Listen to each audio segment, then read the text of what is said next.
दोस्तों, ये जो कार्टून अभी आप देख रहे हैं वो जरा ध्यान से देखिए। ये कार्टून बहुत ही ऐतिहासिक कार्टून है और ये कार्टून है उस दौर का जो हमें हमेशा याद दिलाता है कि वो दौर भारत के स्वतंत्रता के बाद एक काला दौर था। ये कार्टून है भूतपूर्व राष्ट्रपति फखरुद्दीन अली अहमद, जिन्होंने रात को डॉक्यूमेंट्स पे साइन किए थे कि देश में आपातकाल लग गया है। पता नहीं हमारे देश का और आधी रात का क्या संबंध है, या हम कह सकते हैं क्यों देश के बड़े बड़े फैसले आधी रात को ही लिए गए। फॉर एग्जाम्पल, पहला जो बड़ा फैसला था, भारत को आज़ादी मिली रात को ही 12 बजे 15 अगस्त 1947 को, और उसके बाद आपातकाल जो लगा है 1975 को, वो डिसीजन भी रात को 12 बजने में कुछ ही मिनट बाकी थे तभी लिया गया। उस डॉक्यूमेंट्स में साइन करने के बाद 26 जून 1975 को दुनिया को पता चला कि भारत में आपातकाल लग चुका है। नमस्कार दोस्तों, फिर से आप सभी का स्वागत है हमारे इस चैनल में। और आज हम बात करेंगे आपातकाल की, क्योंकि हमारे राजकुमार और उनकी पार्टी जो है वो बार बार यही कह रही है कि देश में अघोषित आपातकाल लग चुका है। इतना ही नहीं, हमारे राजकुमार जी जब लंदन गए थे तब वहां से उन्होंने जो जो आरोप लगाए हैं, उन आरोपों को हम कंपेयर करेंगे उस दौर से जिस दौर में हमारे देश ने आपातकाल देखा था। तो पहला आरोप जो राजकुमार जी हमेशा लगाते हैं वो भारत का लोकतंत्र खत्म हो गया है। एक सवाल राजकुमार जी से हम पूछना चाहेंगे कि आप इतना बोल रहे हो बाहर जाकर भी, और भारत जोड़ो यात्रा के दौरान भी आप इतने बोले, और आपके पार्टी के मेंबर्स भी इतने बोल रहे थे कि गाली गलौज पर आ गए थे, तो क्या ये संभव था? अगर लोकतंत्र नहीं होता तो क्या ये बोलना संभव था? ये सोचने वाली बात है। फिर बाद में हमारे राजकुमार जी जो है वहां जाकर ये बोले कि प्रेस की आज़ादी भी खत्म हो गई है। तो प्रेस की आज़ादी खत्म होना क्या होता है, ये आपातकाल के दौर का इतिहास हमको बताता है। तो आइए दोस्तों, हम देखते हैं कि एग्जैक्टली उस टाइम पे क्या हो रहा था देश में, जब पूर्व प्रधानमंत्री इंदिरा गांधी जी ने 25 जून 1975 को इमरजेंसी डिक्लेयर की थी। जब आपातकाल घोषित हो गया था तब सभी लोगों ने उसका विरोध किया, जैसे कि सामान्य लोगों से लेके बड़े बड़े नेताओं तक। इसका कारण ये था कि सभी के जो मूलभूत मौलिक अधिकार थे वो खत्म हो चुके थे। इसके बावजूद भी जो साहित्यिक थे, उन्होंने जो लिखा, जो आवाज उठाई, उसमें से पहला नाम लेना पड़ेगा, वो है राष्ट्रीय कवि रामधारी सिंह दिनकर जी ने। और उनकी वो कविता काफी प्रसिद्ध कविता है, जिसमें वो कहते हैं, मिट्टी सोने का ताज पहन इठलाती है, दो राह समय के साथ रथ का घर घर नाद सुनो, सिंहासन खाली करो जनता आती है। इस तरह से उन्होंने अपना विरोध जताया था। उसके बाद जो प्रसिद्ध कवि है बाबा नागार्जुन, उन्होंने क्या कहा था? उन्होंने तो डायरेक्ट इंदिरा गांधी से सवाल किए थे और बोला था, इंदू जी क्या हुआ आपको? इंदू जी क्या हुआ आपको? सत्ता की लालसा में भूल गई बाप को? बचपन में गांधी के पास रही, तरुणाई में टैगोर के पास रही, अब क्यों उलट दिया संगत की छाप को? क्या हुआ आपको? बेटे को याद रखा, भूल गई बाप को? इस तरह से उन्होंने कविता लिखी थी, अपना विरोध जताया था। उसके बाद आता है एक प्रसिद्ध नाम, वो है कवि दुष्यंत जी। उन्होंने भी इसके खिलाफ आवाज़ उठाई थी और कवि दुष्यंत जी कहते हैं, हो गई है पीर पर्वत सी पिघलनी चाहिए, हो गई है पीर पर्वत सी पिघलनी चाहिए, इस हिमालय से कोई गंगा निकलनी चाहिए, मेरे सीने में नहीं तो तेरे सीने में सही, हो कहीं भी आग, आग लेकिन जलनी चाहिए। इस साहित्यिक भी पीछे नहीं थे, आर्टिस्ट पीछे नहीं थे। किशोर कुमार के बारे में तो हम जानते ही हैं कि उनके ऊपर भी बैन लग गया था, क्योंकि उन्होंने कहा था मैं सरकार का साथ नहीं दूंगा। तो देख सकते हैं हम लोग कि क्या हो रहा था आपातकाल के टाइम में। तो ये आपातकाल भारत का पूरे 21 महीने तक रहा था।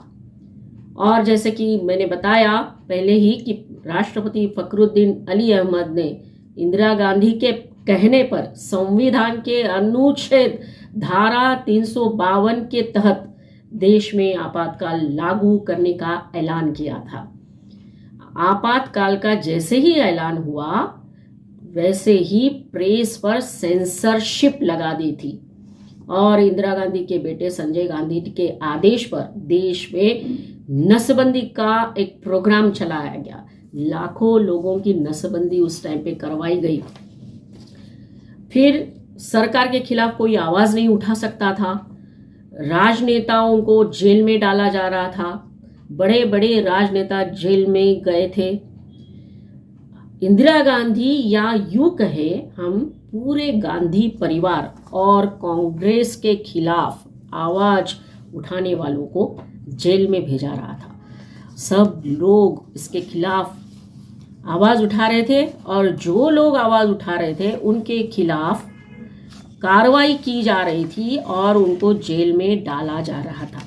तो राजकुमार जी, आज ऐसा कुछ हो रहा है, जो भी आपने बोला उसके खिलाफ अगर कार्रवाई की जाती, जो हालात उस टाइम पे थे उसको देखते हुए, ऐसा तो कुछ हुआ नहीं, राइट। फ्रीडम ऑफ स्पीच के नाम पर तो कुछ भी बोले जाते हैं लोग, हमको सबको पता है।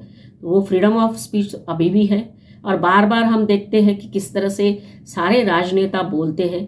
तो क्या कैसे हम ये बोले कि फ्रीडम ऑफ स्पीच खत्म हो गई है, लोकतंत्र खत्म हो गया है, प्रेस को दबाया जा रहा है। उस टाइम पे पता है पत्रकारों को जेल में डाला था, 7,000 से ज़्यादा अखबारों को बंद कर दिया गया था, ताले लगा दिए थे। अखबार के जो ऑफिसेस थे उनकी बिजली काट दी थी। हमारे राजकुमार जी ने ये आरोप लगाया है कि प्रेस को दबाया जा रहा है, प्रेस की आवाज़ दबाई जा रही है। प्रेस की आवाज़ कैसे दबाई गई थी आपातकाल में, ये हम बताना चाहेंगे। पत्रकारों को जबरन जेल भेजा जा रहा था, 3,000 से ज़्यादा अखबारों को जब्त कर दिया था, अखबारों के ऑफिसेस की बिजली काट दी थी, भारतीय प्रेस परिषद को भी भंग कर दिया गया था, सरकार ने एक सेंसरशिप कमेटी बना दी थी। तो ये स्थिति थी प्रेस की। तो राहुल जी, हमारे राजकुमार जी, आप सोचो ऐसा कुछ हो रहा है, क्योंकि आप ये बोल रहे हो कि प्रेस की आज़ादी खत्म हो चुकी है। फिर आपातकाल क्यों लगाया गया, ये भी तो हमको जानना पड़ेगा। तो इसका कारण हम ढूंढते हैं। अब दो परिस्थितियां हैं।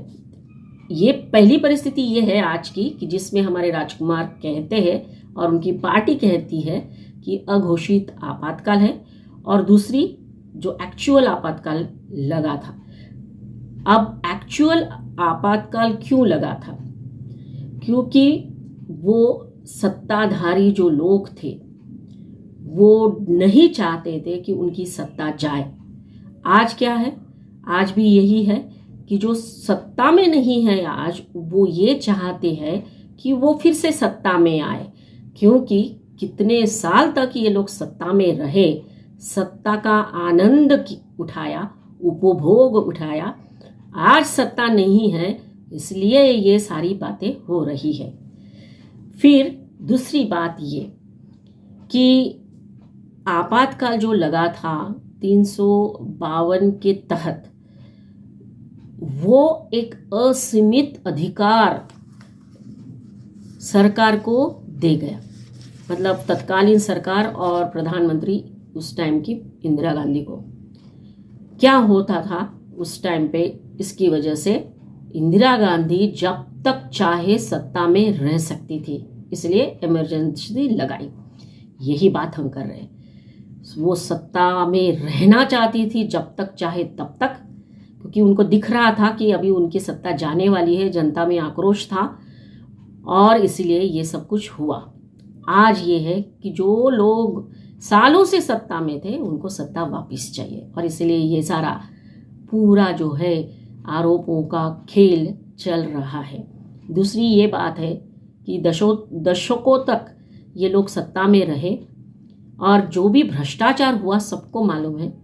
अब भ्रष्टाचार करने का कोई माध्यम उनके पास नहीं है। उस टाइम पे भ्रष्टाचार हुआ, स्कैम्स हुए बड़े बड़े, तो हो रहा था आप भी खाओ हम भी खाते हैं, आप भी चुप रहो हम भी चुप रहते हैं। अभी ऐसा कुछ नहीं हो रहा है। तो ऑब्वियस है इस तरह के आवाज़ उनकी पार्टी में से निकलना और इसलिए वो ये लोग आरोप लगा रहे हैं। मीडिया और अखबार आज़ाद नहीं थे जब आपातकाल लगा था। सरकार कैसा भी कानून पास कर सकती थी। आप सोच सकते हो आज ऐसा करना या ऐसा कुछ हो रहा है। संसद में डिस्कशंस हो रहे हैं, अभी अभी पार्लियामेंट का सेशन हुआ, उसमें काफ़ी सारा डिस्कशन हुआ। विरोधी पक्ष भी बोल रहा था, सत्ताधारी भी बोल रहे थे, बिल पास हो रहे थे नहीं हो रहे थे वो बात अलग, बट ऐसा कुछ भी नहीं है जो उस टाइम पे हो रहा था। फिर भी हमारे राजकुमार बोल रहे हैं कि लोकतंत्र खतरे में है, लोकतंत्र नहीं है, अघोषित आपातकाल है। और एक तानाशाह के रूप में उभरी थी इंदिरा गांधी। इसके बाद 21 महीने के बाद जब चुनाव हुए तो बुरी तरह से हारी थी इंदिरा गांधी और कांग्रेस। तो आज हमने ये बताने की कोशिश की कि हमारे राजकुमार जी और उनके आरोप और रियल में आपातकाल कैसा था। जब आपातकाल लगाने का फैसला हुआ तो किसी को भी मालूम नहीं था, किसी को भी कानो कान खबर नहीं थी। बस गिने चुने लोगों को ये बात मालूम थी कि देश में आपातकाल लगने वाला है। ना कैबिनेट मंत्रिमंडल की बैठक हुई, ना मंत्रियों को मालूम था। बस इंदिरा गांधी जी गए और राष्ट्रपति जी से मिले और दूसरे दिन आपातकाल घोषित हुआ। ये बात है 25 जून को आधी रात को, मतलब 12 बजने से पहले की बात। 26 जून को सुबह में लोग उठे, नॉर्मल सा जो डेली रूटीन था वो शुरू हो चुका था। चाय बनाई, चाय के कप के साथ जैसे ही रेडियो ऑन हुआ तो रेडियो पर इंदिरा गांधी जी ने भाषण दिया। भाइयों और बहनों, राष्ट्रपति ने आपातकाल की घोषणा की है, लेकिन इससे सामान्य लोगों को डरने की ज़रूरत नहीं है। तो ये स्पीच उन्होंने रेडियो पे दिया था। इंदिरा गांधी जी ने राष्ट्रपति को ये बताया कि देश के हालात बहुत ख़राब है और इसलिए हमको आपातकाल लगाना चाहिए, और राष्ट्रपति जी ने तुरंत साइन कर दिए। आपातकाल देश में कुछ ही घंटों में डिसीजन लेके लग गया। तो आज की बात इतनी ही। आज का वीडियो आपको कैसा लगा ये ज़रूर बताइए। अच्छा लगा हो तो लाइक करिए, अपने कमेंट्स भेजिए, और जिन लोगों ने अभी तक मेरा चैनल सब्सक्राइब नहीं किया है तो ज़रूर सब्सक्राइब करिए और बाजू में जो बेल बटन है उसको ज़रूर बताइए ताकि आने वाले जो भी वीडियो है उसके बारे में आपको पहले से पता चले। तो अगले वीडियो में हम फिर मिलेंगे नए टॉपिक के साथ। तब तक के लिए मुस्कुराते रहिए, अपना ध्यान रखिए। नमस्कार।